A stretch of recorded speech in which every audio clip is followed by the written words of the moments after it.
Go ahead.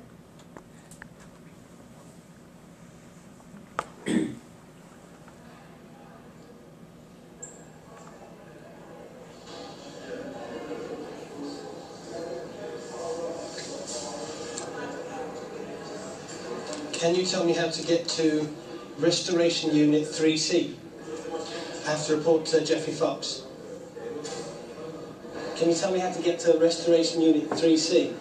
I have to report to Jeffrey Fox here. Come on then, I'll show you. It's this way.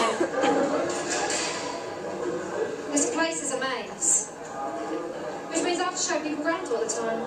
I don't get paid any extra to do it. My name's Daniel Davidson. What's yours?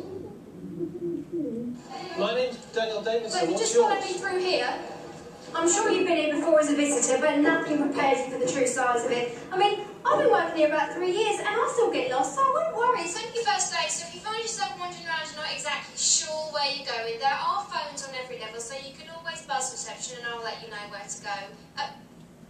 Excuse me, what do you think you're doing? Trying to get your name. Yeah, sure you were. Pervert.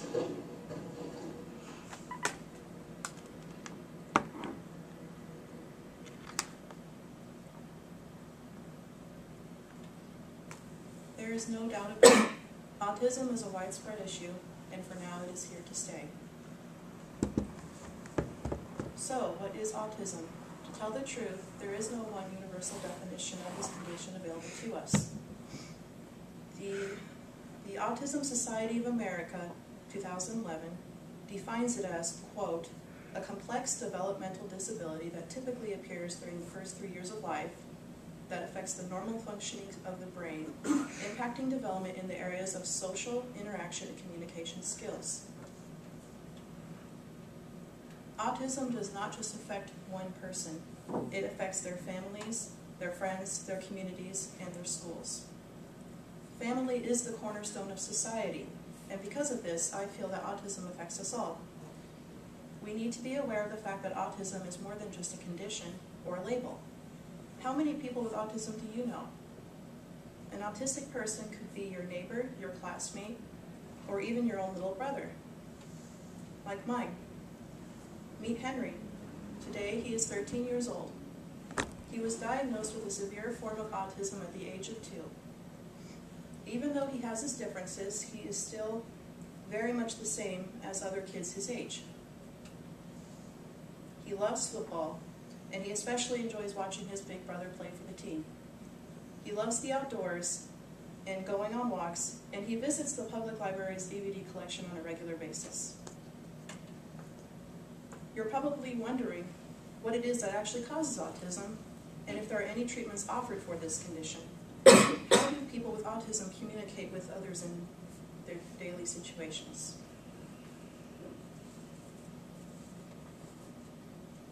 The truth is that no one really knows how autism is caused.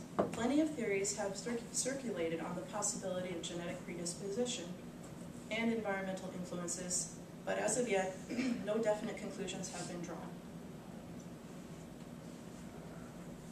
While public awareness of this condition has been growing in recent years, the number of people being afflicted with autism is growing at a much faster rate. According to the Centers for Disease and Control 2009, approximately 1 in every 110 children is diagnosed with autism. This statistic has not yet been designated to any specific ethnicity, race, gender, or environment, and it can happen to anyone. How do autistic people connect with their peers? Typically, this will depend upon the severity of the autism, which can range from the mild to the very severe. Some people are able to say a few words, or cannot speak at all. Some use sign language, while others use communication devices. And there are those who have no trouble with speaking at all. As stated in an article by CCAL 2005, Asperger's is a form of autism that indicates a higher functioning individual.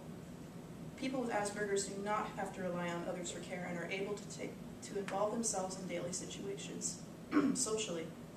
However, this does not mean that communication is any easier for them. The severity of one's autism plays a direct role in their ability to formulate speech, and it is a challenge that many face. However, with the help of technology that has been made available through specially funded programs like Dynavox, people are able to reach out and communicate in ways that were not possible 20 years ago.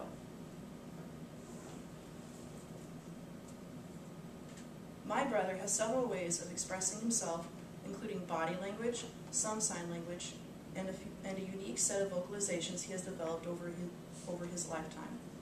He is never afraid to show his emotions, whether they be anger, sadness, or joy. He routinely walks up to complete strangers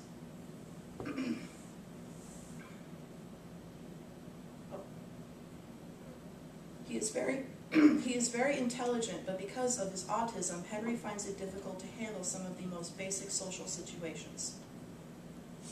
He may look intimidating at 6 foot tall at 13 years old, but he is one of the nicest people you'll ever meet. His autism does not prevent him from being a social person either. He routinely walks up to complete strangers while on outings, just to say hi and wave. Sometimes he'll just greet you with a hug. Hi and bye are the only 2 words he knows how to say, but he uses them quite often. As stated in the book Siblings and Autism by Deborah Cumberland and Bruce Mills, 2010, autistic people are constantly being apprehended by their brain's inability to process stimuli. This is called sensory overstimulation. Autistic children develop their own coping methods for daily situations, and in this clip, you will see my little brother engaging in what was a daily routine for him for several months upon waking in the morning.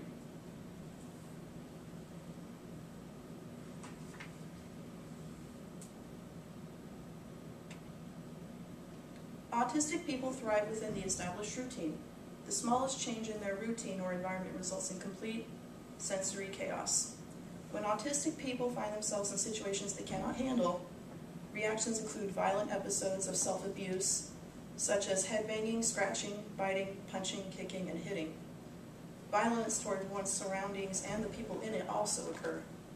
This clip offers a glimpse into what one of these episodes can be like for both a child and parent experiencing it.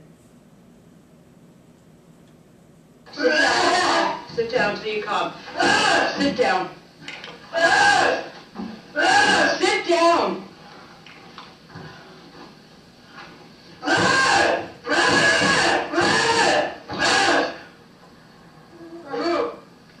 No.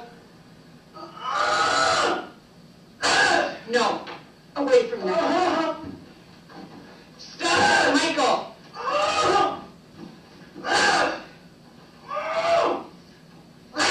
Off there. Back. This is one of the most difficult parts of living with autism. For families with severe autism like this, public outings become impossible. There are many who face this issue, including my own family.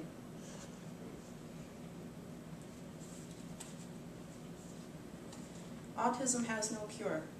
However, there are many unique treatments to look into.